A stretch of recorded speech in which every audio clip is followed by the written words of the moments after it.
De aquí, hermanos, vemos que Nehemías inicia un proceso de restauración. Vamos a ponerle aquí restauración.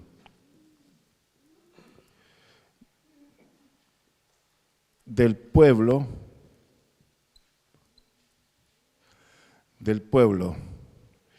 Porque generalmente el libro de Nehemías se enfoca básicamente en la restauración de los muros. Pero aquí Nehemías está tomando una decisión con respecto a restaurar al pueblo. Los muros están restaurados. Pero ¿qué ganamos, hermano, con tener una restauración de la parte estructura física si las personas están cometiendo errores, los que viven dentro? Y eso es lo que nosotros deberíamos considerar. Vamos a verlo desde el versículo 9 al 14. Nehemías se propone restaurar esta situación.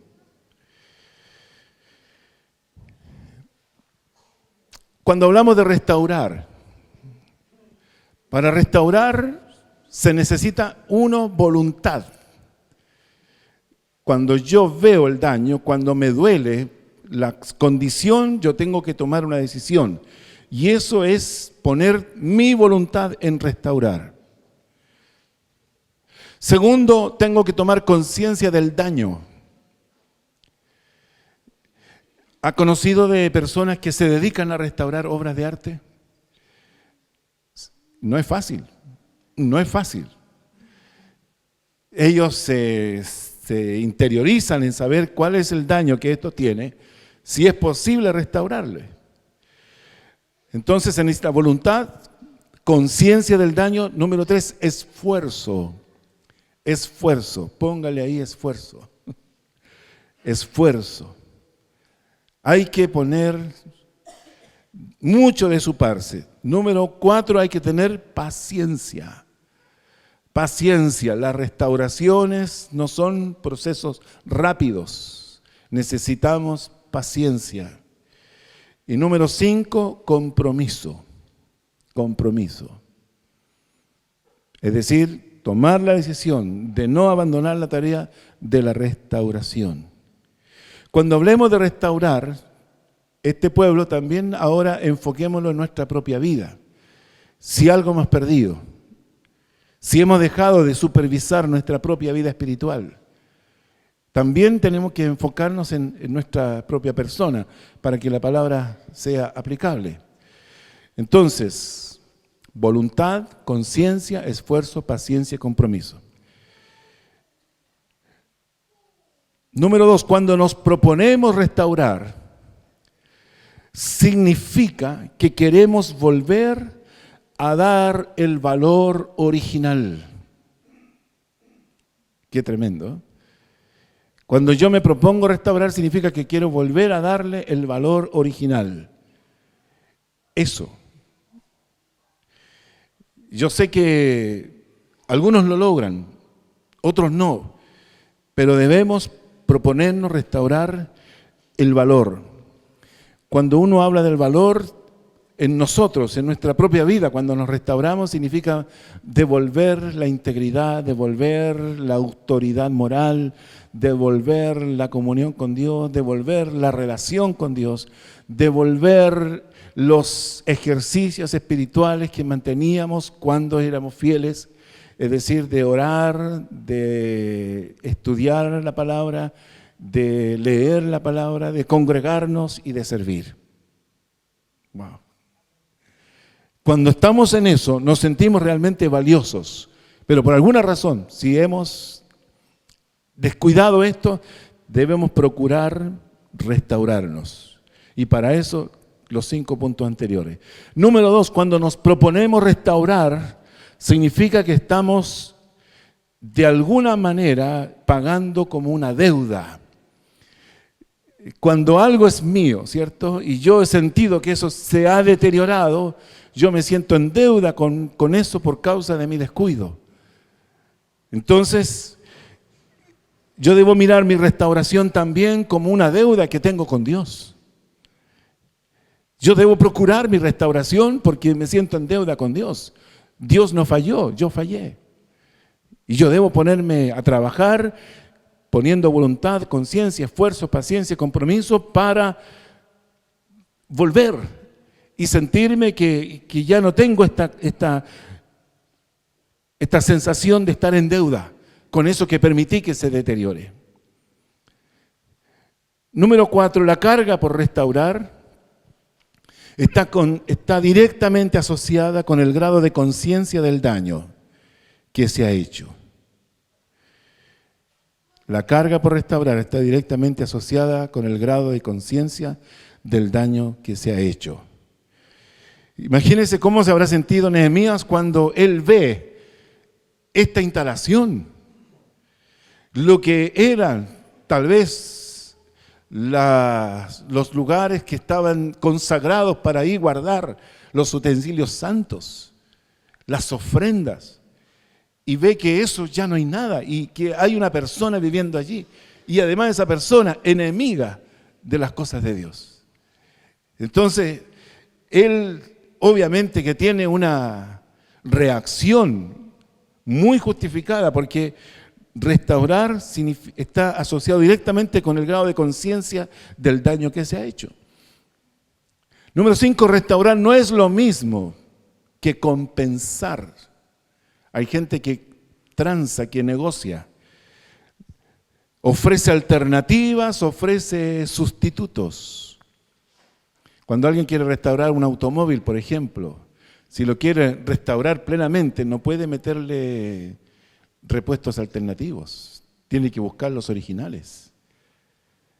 Claro, aunque sean caros.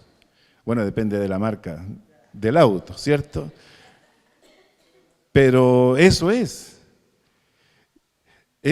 Yo tengo que buscar ser fiel a la restauración plena. No puedo yo buscar un camino, un atajo. No, sino que por el contrario, tengo que ser fiel en esta restauración.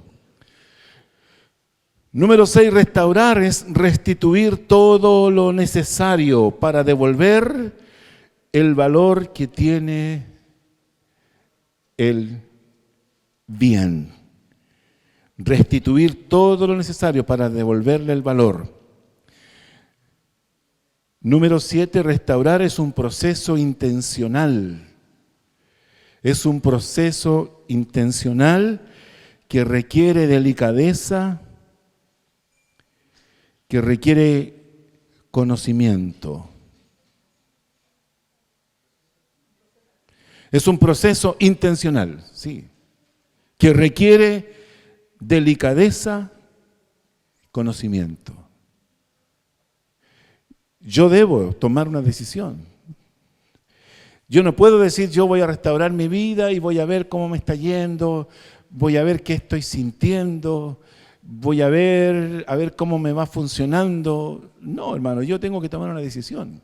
Si yo he tenido una relación con Dios y yo me aparté, me debilité, me caí, me aparté, no sé, entonces yo tengo que ahora decir, Señor, me voy a restaurar. Tú me restaurarás, tú me levantarás. Y para eso yo tengo que hacerlo como un proceso, vivir un proceso intencional. No es, voy a ir a la iglesia a ver si siento la presencia de Dios. Y me pongo a esperar si siento la presencia de Dios. A ver, voy a esperar al próximo domingo para ver si siento de ir. Si siento de orar en la semana, significa que yo me estoy restaurando. No, hermano, eso así no funciona.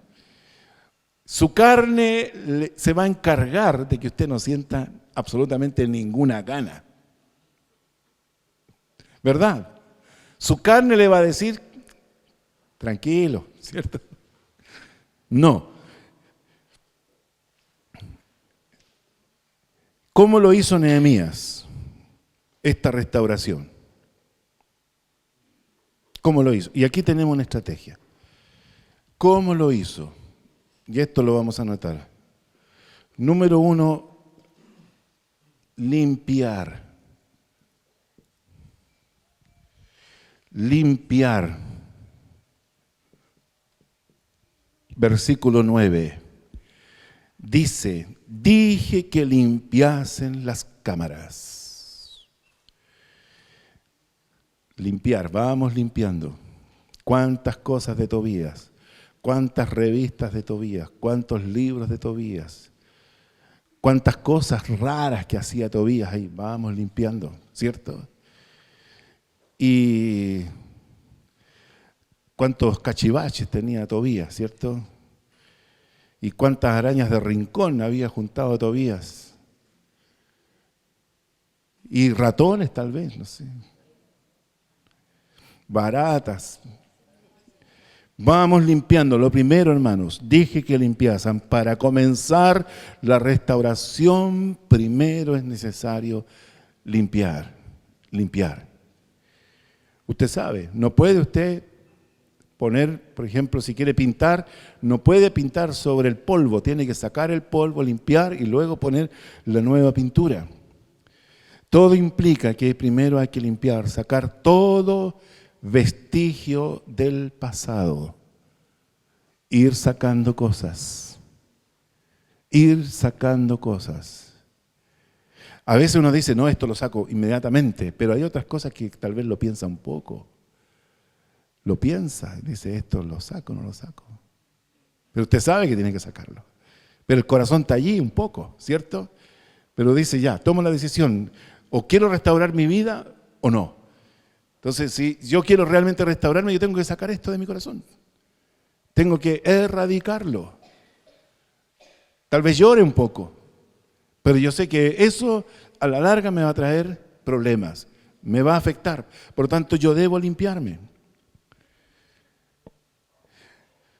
Todo proceso implicará tiempo, trabajo y esfuerzo. Pero Dios es fiel y a usted le va a dar fuerza para que usted lo haga y lo haga bien.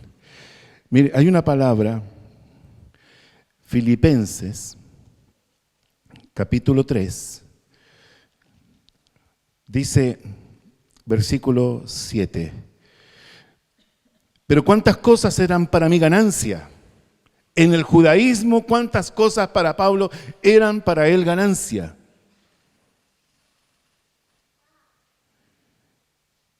Las he estimado como pérdida por amor de Cristo.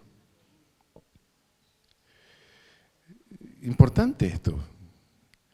Lo que antes para mí tenía valor, pero cuando yo conozco a Dios, yo tengo que decir, Señor, esto no va con mi fe. Esto no va de acuerdo a tu palabra. Por lo tanto, yo debo poner todo de mi parte por renunciar a eso. Sacarlo. El apóstol Pablo dice, lo que antes para mí era ganancia, ahora yo debo estimarla como pérdida. Amén. Dice, y ciertamente aún estimo todas las cosas como pérdida por la excelencia del conocimiento de Cristo, mi Señor, por amor del cual lo he perdido todo y lo tengo por basura para ganar a Cristo. ¿Se da cuenta? Entonces cuando entra Nehemías ahí, vamos sacando, no, es que esto era bueno, no, es que esto es caro, no, es que esto me lo regaló tal, etc. Entonces dice, bueno, ¿qué queremos? ¿Quieres tener un museo como un museo a tu fracaso espiritual? No. Tenemos que nosotros decir, Señor, gracias, porque contigo podemos limpiar nuestra vida y podemos restaurarnos.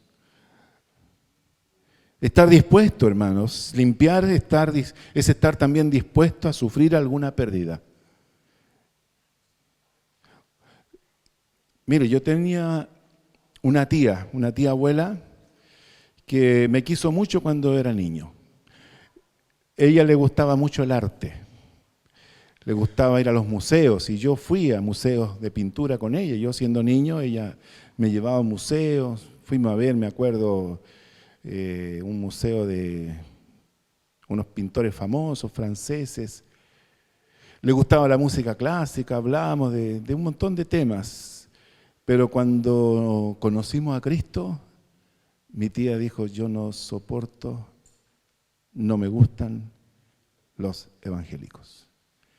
Y mi tía literalmente nos borró de su vida y el afecto y el cariño se fueron, no lo diga, se terminó. Nunca más fue lo mismo, nunca más. Murió hace poco, mi tía, ya anciana. Hermanos, para nosotros no fue fácil desentendernos de esa relación. Pero si ella no me aceptó como cristiano, ¿qué iba a hacer yo? No, es que yo quiero a mi tía, Señor, es que mi tía no quería nada con Dios. Y así, siempre todo tiene un costo, pero yo debo limpiar mi vida, estar dispuesto a sufrir alguna pérdida. Mire, qué importante es lo que dice en este texto, el versículo 9. Dije que limpiasen. Ese dije es que en algún momento Él tomó la decisión y lo dijo. Importante, hermanos. Lo declaró. ¿Cuánto nos cuesta tomar la decisión? ¿Cuánto? ¿Cuánto lo piensas? ¿Cuántas vueltas le das al asunto? Él decidió limpiar. Y aquí, aunque sean cosas valiosas para Tobías, yo creo que esto no vale la pena tenerlo en la casa de Dios, por lo tanto, vamos limpiando. Limpia tu vida, hermanos. Eso es importante. A veces tenemos pasiones, tenemos hobbies, tenemos algunas culturas, cosas que son parte de nosotros y decimos, Señor, si yo quiero caminar bien contigo, yo tengo que sacar esto de aquí. Y yo no necesito darle tantos ejemplos porque yo creo que usted se da cuenta qué cosas no están dentro de lo que Dios espera que usted haga. Número 2, reponer. Reponer. También está en el versículo 9. ¿Usted conoce los reponedores de supermercados? Sí. Ellos trabajan y hacen sus rutinas en los supermercados donde ellos van y reponen la mercadería. Porque si ellos no reponen, queda vacío. Y lo más probable es que ese vacío no dure mucho, porque puede venir otro, ¿cierto? Otra empresa, otra marca, otro producto, y tal vez de la competencia, y ocupe ese lugar. Claro. Entonces, reponer. Hice volver allí los utensilios, dice el versículo 9. Hice volver allí los utensilios de la casa de Dios, las ofrendas y el incienso. Cuando limpias, no es para dejar un espacio vacío. Debe llenarse. Y debe llenarse con lo que está en armonía con Dios. Y debe llenarse con lo que jamás debió salir. Por ejemplo, tu tiempo de oración, tu tiempo devocional, tu tiempo de lectura, tu tiempo de estudio, el tiempo que tú dedicabas a tu crecimiento espiritual. En algún minuto lo fuiste reemplazando por otras cosas. Tal vez no cosas malas, pero si eso te impidió tu crecimiento espiritual, tu relación con Dios, tu madurez como creyente, entonces tienes que volver a reponer en tu vida las cosas que nunca debiste sacar.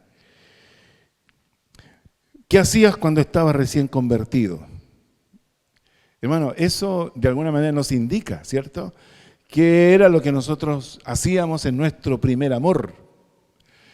En nuestro primer amor éramos casi fanáticos, ¿cierto? Fanáticos. Pero usted sabía que no era fanatismo, era más pasión, ¿cierto? Era algo que llenaba todo su corazón. Su deseo de aprender, su deseo de servir, su deseo de congregarse, su deseo de participar en el culto, su deseo de llegar a la hora, su deseo de involucrarse en servicios, su deseo de conocer los cantos, su deseo de escuchar música cristiana, todo eso. Entonces yo me limpio, claro, me limpio, pero yo debo volver a llenar, ¿cierto? Tengo que reponer lo que ahora está vacío. Una cosa tengo contra ti, dice, que has perdido tu primer amor. Y eso es importante porque uno tiene como si hiciera un gráfico de nuestra vida con Dios, ¿cierto? Cuando uno se convierte, pasa así bruscamente el primer amor, ¿cierto? Wow. Quiero tener una Biblia de estudio, quiero tener una Biblia que yo pueda estudiarla, ¿cierto? Etcétera. Pero después, poco a poco, comienza el descenso y por aquí nos quedamos. Ni muy fríos, ni muy calientes. Por aquí nos quedamos, ¿cierto? Y de repente pequeños picos y de repente sus pequeñas caídas. Y el justo cae, pero se levanta, ¿cierto? Y vuelve. Pero no es la idea. ¿Qué dice?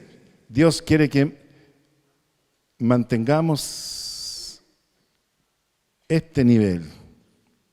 Este nivel.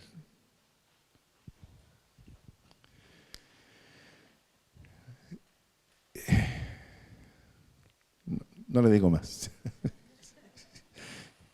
Es importante volver a traer a tu vida todo lo que te llamaba, todo lo que te llenaba, todo lo que te satisfacía y que tal vez sin darte cuenta lo fuiste perdiendo.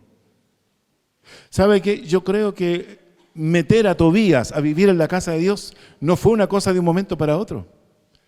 Sino que simplemente yo creo que las bodegas, esos lugares donde se guardaban ahí, poco a poco comenzaron a bajar. Los candados comenzaron a oxidarse. La persona que estaba ahí dice, bueno, antes esto llegaba todos los días, pero ahora de vez en cuando nomás. Hasta que de repente dejó de llegar eso. Y el mismo Eliasib dijo, está aquí, estamos perdiendo, metamos a mi pariente, a mi consuegro. Claro, porque esto no lo estamos usando. ¿Se da cuenta? Tiene que haber sido un proceso involutivo. Todo lo que fuiste perdiendo con el tiempo. Los utensilios, la Biblia, las ofrendas, la adoración, el incienso, la oración. Mire qué interesante esto. Versículo 9, utensilios, nosotros usamos solo la Biblia. Las ofrendas, nuestra adoración. El incienso, nuestra oración. Porque dice que la oración, el incienso son las oraciones justas de los santos. Número 3, priorizar. Priorizar. Tercero,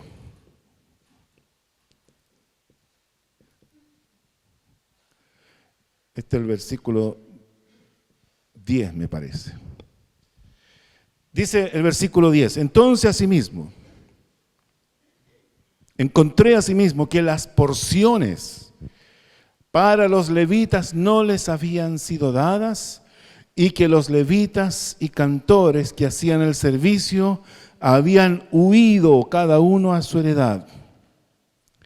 Priorizar.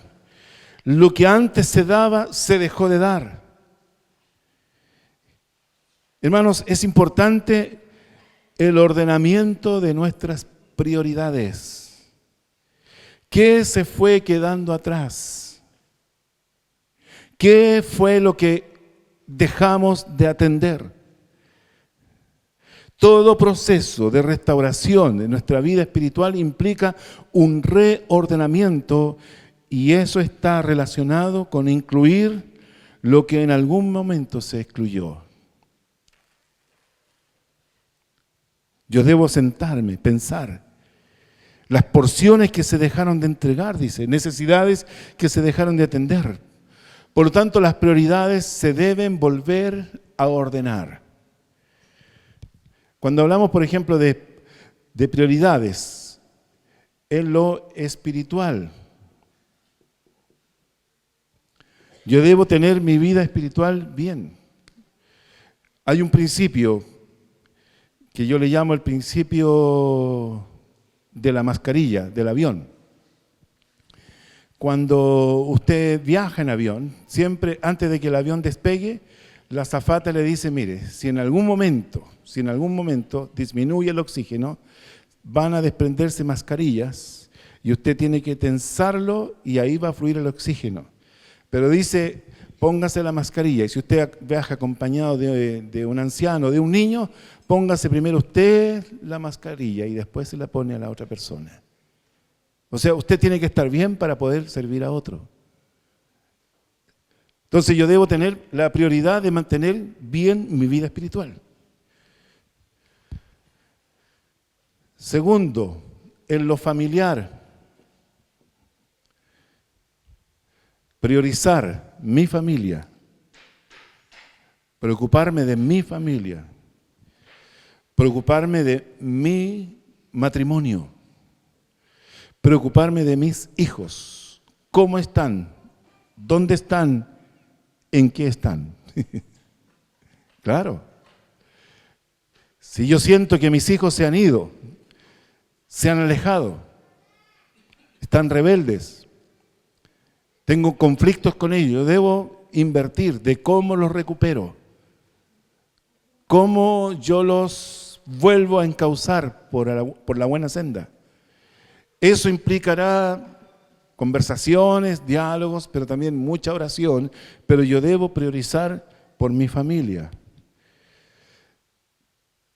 Tercero, lo eclesial. ¿Cómo está mi vida de iglesia? Yo soy parte de la familia de Dios. Debo priorizar cómo está por ejemplo, mi asistencia a la iglesia. ¿Lo hago con regularidad? ¿Tengo una iglesia? ¿O soy Julio Iglesias? ¿Se acuerda? El hermano Julio Iglesias no era de ninguna iglesia porque iba a cualquier iglesia. Por eso se llama Julio Iglesias. Yo debo buscar un lugar que a mí me satisfaga, que a mí me identifique, que yo me sienta acogido, que me satisfaga la palabra, que me guste la adoración, la alabanza, que yo lo perciba como una iglesia que tiene sana doctrina, que la persona que está dirigiendo y los que están adelante sean personas confiables, de buen testimonio, de buen nombre. Tantas cosas que yo debo pensarlas, pero yo debo tomar en algún momento la decisión y decir, aquí me quedo. Y cuando yo decide quedarme, tengo que decirle al pastor, pastor, yo quiero que usted me cuente como uno de la iglesia. Yo me quiero quedar acá. Avisar, simplemente eso. Priorizar. Cuarto, lo laboral. Mi trabajo suple mis necesidades. Mi trabajo tiene un ambiente laboral donde yo pueda estar bien. Gano lo suficiente. Si no gano lo suficiente, esto es porque no he sido capacitado. Si no he sido capacitado, me puedo capacitar, puedo buscar. Pero yo debo ver de que el trabajo sea lo suficiente, ocupe lo suficiente de tiempo para sostener mi hogar, pero que no me absorba ni me coarta mi servicio a Dios. Porque a veces las empresas, los empresarios son demasiado absorbentes y si bien es cierto, el trabajador tiene un horario de algunas horas en el día, a veces ellos se sobrepasan, abusan. Entonces yo debo tener cuidado. ¿Dónde estoy trabajando?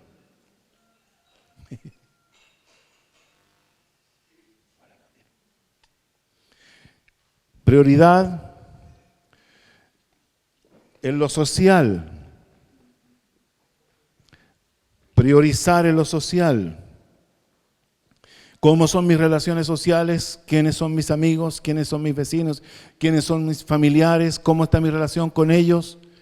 ¿De qué manera yo puedo servirles a ellos? ¿De qué manera yo puedo influir positivamente en ellos? ¿Son buenos? ¿Aporte para mi vida? ¿O son relaciones no sanas o relaciones destructivas? ¿Relaciones que yo no me siento bien? Pero yo tengo que ordenar esto. Y número 6, en lo económico.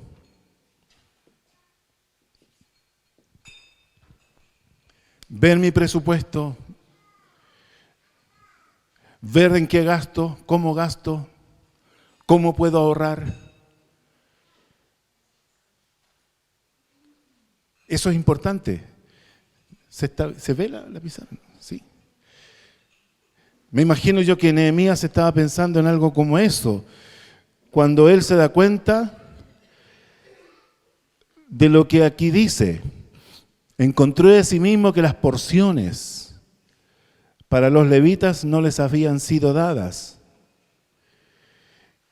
y que otros habían huido, cada uno a su heredad, porque no estaban siendo satisfechas necesidades espirituales, no estaban satisfechas las necesidades familiares, las necesidades eclesiásticas, lo laboral, lo social, lo económico.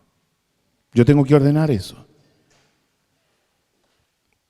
Esto le puede servir a usted para que usted haga este ejercicio. Sí, el sacerdote dejó de convocar al pueblo que aporte.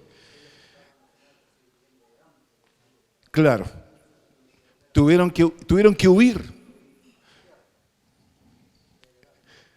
Cada uno a su tierra.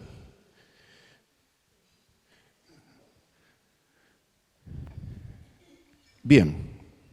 Número 4. Reprender. Reprender. Dice el versículo 11. Entonces reprendí a los oficiales y dije, ¿por qué está la casa de Dios abandonada?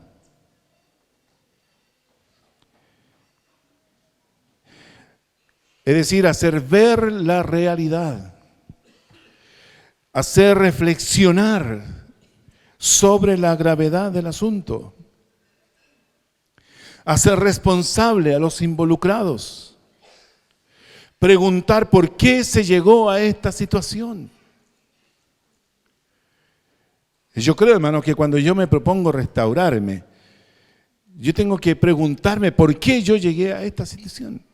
¿Por qué yo estoy en esta condición? Nehemías preguntó ¿por qué? Es bueno preguntarse.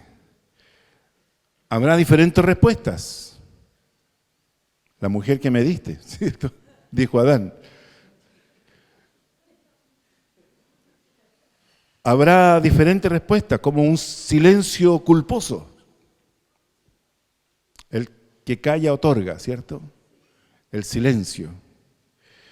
O habrá excusas livianas.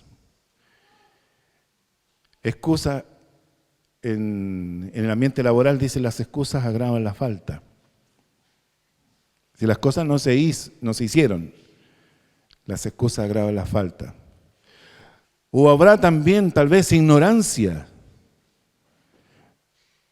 pero también habrá como respuesta reconocimiento del error y confesión. Y creo que eso es lo mejor. Reconocer el error y confesarlo. ¿Por qué yo llegué a esta condición? ¿Por qué? Sin culpar a otros, sin bajarle el perfil a la responsabilidad. Reconocer exactamente por qué. Primero porque usted sabe y segundo porque Dios también sabe, ¿cierto? Si usted sabe y no lo reconoce, está autoengañándose. Y si usted sabe que Dios sabe, entonces usted sabe que a Dios no lo puede engañar. Tú sabes. El Señor sabe todo. Número 5. Reasignar.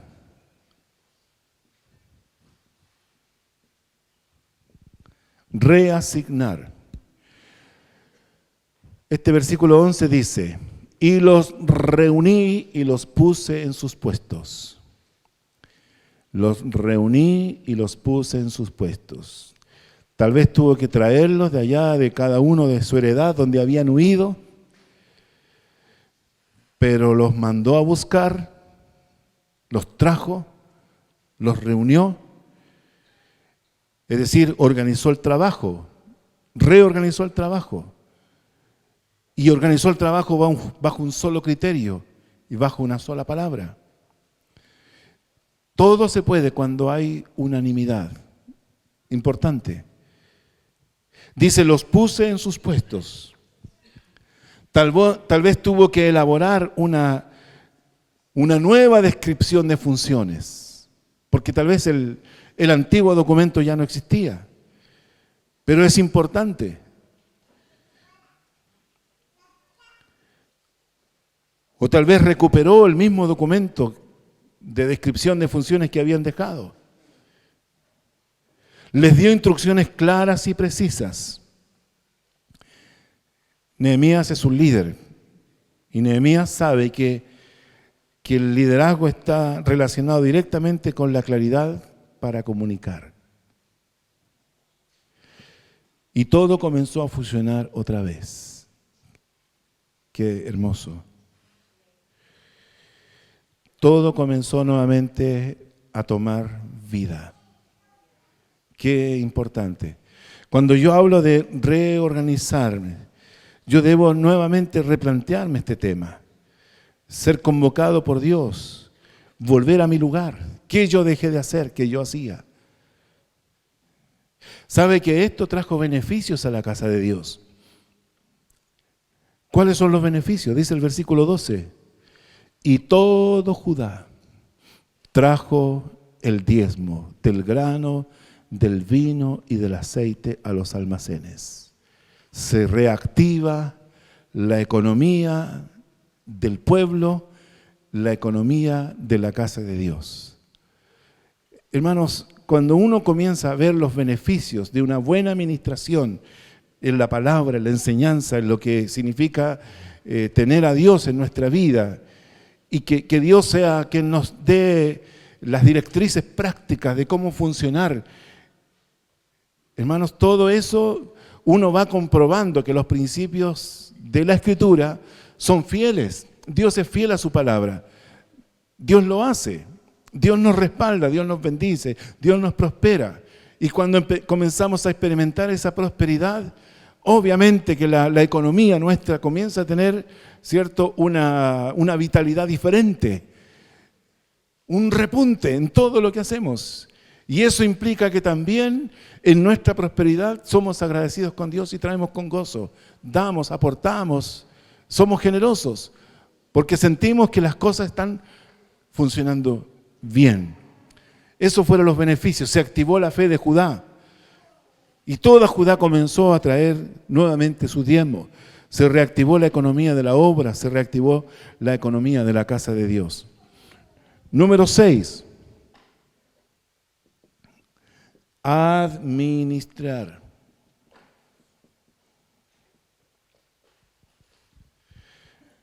Versículo 13 dice, puse por mayordomos de ellos al sacerdote Selemías, y al escriba Sadoc, y a los levitas Pedaías, y al servicio de ellos Hanán, hijo de Zacur, hijo de Matanías, porque eran tenidos por fieles, y ellos tenían que repartir a los hermanos. Administración, administre. Puse por mayordomos, toda restauración debe ser resguardada por una buena, responsable y eficiente administración.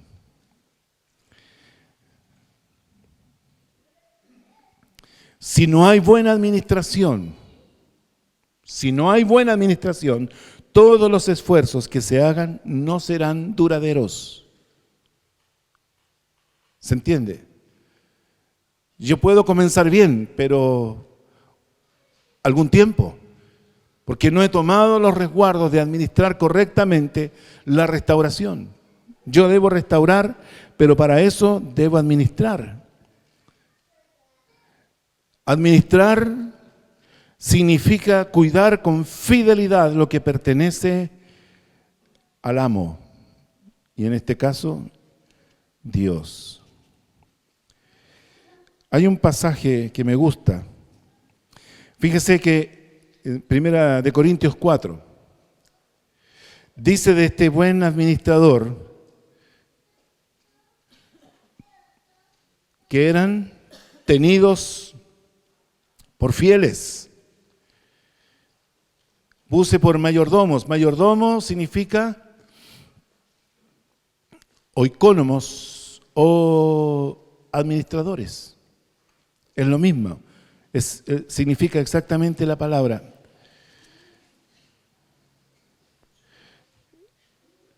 Es decir, eran personas que tenían buena reputación, eran personas que se reconocían como fieles, se tenían una fidelidad.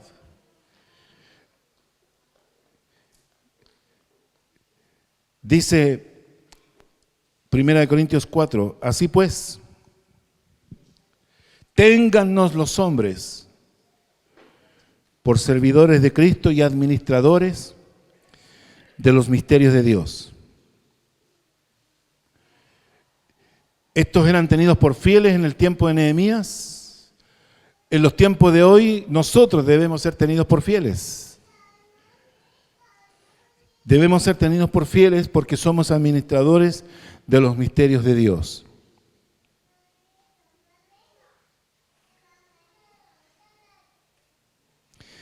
La restauración debe ser un proceso acompañado por una buena administración, ejercida con fidelidad. Y para ejercerlo con fidelidad, yo debo ser una persona fiel. Fiel.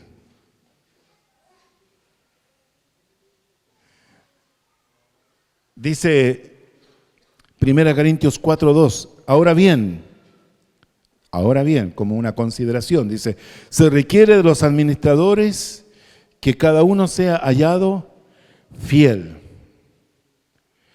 Y Nehemías se consideraba un buen líder, por lo tanto él velaba por una buena administración. Y él pone por mayordomos, es decir, administradores. El apóstol Pablo aquí en Corintios dice, el versículo 3, yo en muy poco tengo el ser juzgado por la iglesia, por vosotros, por la iglesia, o por tribunal humano. 70 y algo, vi un titular de autoridades de gobiernos, están como morosos en créditos universitarios. Eso sale en el titular de hoy, en el Mercurio. A ver, vamos a buscar al pastor, si está en DICOM,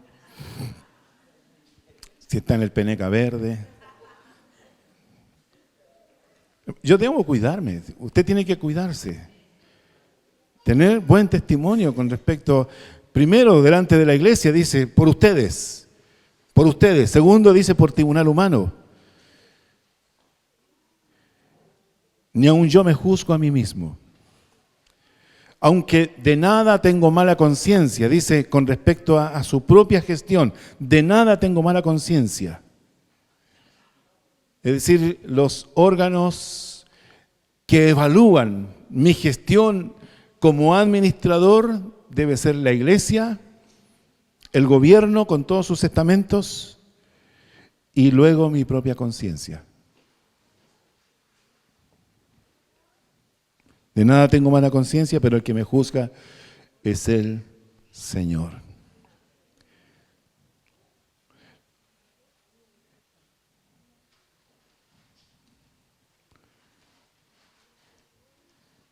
¿Qué significa administrar? Cuidar con fidelidad lo que pertenece a otro. Cuidar con fidelidad lo que le pertenece a Dios. Eso implicaba, en los tiempos de Nehemías, registrar con fidelidad los ingresos. Supervisar, es decir, ver más allá de lo que aparentemente ve el común. Controlar, ejercer mecanismos de control para que las cosas funcionen bien. Y luego repartir para que ninguno sufra las omisiones de una mala administración. Yo también, hermanos, debo administrar bien mi vida. Debo administrar bien mi vida espiritual. Y finalmente, orar. Orar. Dice el versículo 14, acuérdate de mí, oh Dios, en orden a esto. No borres mis misericordias que hice en la casa de mi Dios y en su servicio. Este versículo 14 es una oración. Y en el resto del capítulo hay 2 o 3 oraciones más. Nehemías sabe que la restauración necesita además mucha oración. Orar. Ora por ti. Ora por tu vida, ora por tus luchas, ora por tus necesidades, ora por tus debilidades. Existen enemigos. ¿Por qué debemos orar? Porque existen enemigos de la restauración. Existen enemigos. Y el primer enemigo que usted tiene es usted mismo, su carne. Su carne, sus debilidades, su pasado, su cultura, tal vez no renovada, sus pasiones, su carácter, su temperamento, etc. Su primer enemigo es su propia carne. La carne que le dice, quédate hoy día, hace mucho frío, no vayas, necesitas descansar, tú estás tan cansado que necesitas dormir más, no es pecado quedarse, etc. Su carne siempre le va a decir eso. El segundo motivo de oración es el mundo que a usted le rodea, la presión del mundo, la presión social. Siempre habrá agentes mundanos que le dirán que no tiene que caer en el fanatismo, que ya se puso religioso, que qué le pasa, que por qué ya usted no disfruta, ¿cierto?, de lo que antes disfrutaba, etcétera. El mundo lo va a presionar y usted va a tener que tener mucha sabiduría para no caer nuevamente en eso y mantener su firmeza, y por lo tanto necesita oración. Y el tercer enemigo que tiene de la restauración es el mundo espiritual, los demonios, el diablo y todo eso que es la lucha espiritual. Siempre habrá en el mundo espiritual oposición a su restauración. También necesita orar porque la restauración es a veces muy incomprendida y criticada. Usted nomás sabe el daño que tuvo, usted nomás sabe lo que se ha perdido por causa del deterioro y usted nomás sabe cuánto vale la pena volver a ponerse de pie y funcionar como Dios quiere que usted lo haga. También usted necesita oración porque la restauración trae asociado un costo de soledad. Y más de alguna vez usted se va a sentir solo en esto. ¿Qué está diciendo Nehemías? Acuérdate de mí, Señor. Es decir, Señor, tenme presente, no te descuides, acuérdate de mí en orden a esto, a todo el proceso de restauración. Tal vez en Nehemías se ganó más que nunca el odio de Tobías y ahora de Eliasib, el sacerdote. Él está apelando de alguna manera, dice, no borres mis misericordias que hice en la casa de mi Dios. O sea, todo el servicio que yo pude realizar en tu casa, Señor, tenlo en cuenta. Todo lo que yo pude hacer por ti. Amén. Entonces, cuando usted se propone restaurarse, usted debe comenzar a limpiarse, debe comenzar a reponer lo que antes usted tenía y lo sacó, ahora debe ponerlo otra vez, debe ordenar sus prioridades, reordenarlas, debe reprender y reprenderse a sí mismo y buscar la razón por que usted llegó a esa condición para tomar conciencia y firmeza, debe reasignar lo que usted hacía. Nuevamente tiene que comenzar a hacerlo, debe administrar con fidelidad lo que Dios pone en sus manos, de ser cuidadoso de que no falte a nadie, que nadie se vea afectado en lo que usted está haciendo, y orar. Si no ora, será simplemente un esfuerzo humano. Será que usted descanse y ponga su restauración en su propio esfuerzo. Y Dios dice, si tú no oras, yo no voy a intervenir. Porque la oración es decirle, Señor, ayúdame en esto, interviene en esto, pon tu mano en esto, etc. Amén. Oramos. Señor, te damos gracias por la palabra de esta mañana. Gracias por esta escuela dominical. Gracias, Señor, por lo que hemos recibido. Señor, tú quieres volver a darle a cada uno de tus hijos el valor que jamás debió perder. Y sabemos, Señor, sabemos, Padre, que tú quieres que nosotros estemos plenamente restaurados para ti. Y tú quieres, Señor, restituir todo lo que una vez perdimos. Llévanos, Señor, llévanos a orar para que tú nos muestres qué área de nuestra vida debemos limpiar, qué es lo que debemos sacar, aunque implique, Señor, un costo, aunque nos duela. Llévanos, Señor, a reponer también los utensilios de tu casa, que tu palabra, que la oración, que la adoración esté nuevamente en primer lugar. Señor, llévanos también a pensar en nuestras prioridades, a reordenarlas, porque por alguna razón algo dejó de valer y por allí comenzamos a deteriorar nuestra vida. Señor, llévanos a replantearnos honestamente por qué llegamos a esa condición. Padre, que volvamos a servirte como lo hacíamos. Que administremos bien, Señor, la oportunidad que tú nos das y que nos mantengamos siempre orando porque tú eres bueno, Señor. Y sabemos que muchas veces tal vez veremos cosas como imposibles, pero para ti todas son posibles. Tal vez, Señor, nos ganaremos el odio de algunos, pero sabemos, Dios mío, que tu amor llenará nuestro corazón. Tú nos darás también personas que nos amen por lo que somos en ti. Gracias te doy, Señor, por lo que hemos recibido. Bendice a tus hijos, Señor, que han hecho el esfuerzo de venir en esta fría mañana. Bendíceles, Señor, en todo lo que están emprendiendo. Bendíceles, Padre, en lo que están sintiendo de hacer por sus vidas espirituales, por sus familias. Bendíceles, Señor. En el nombre de Jesús lo pedimos. Amén.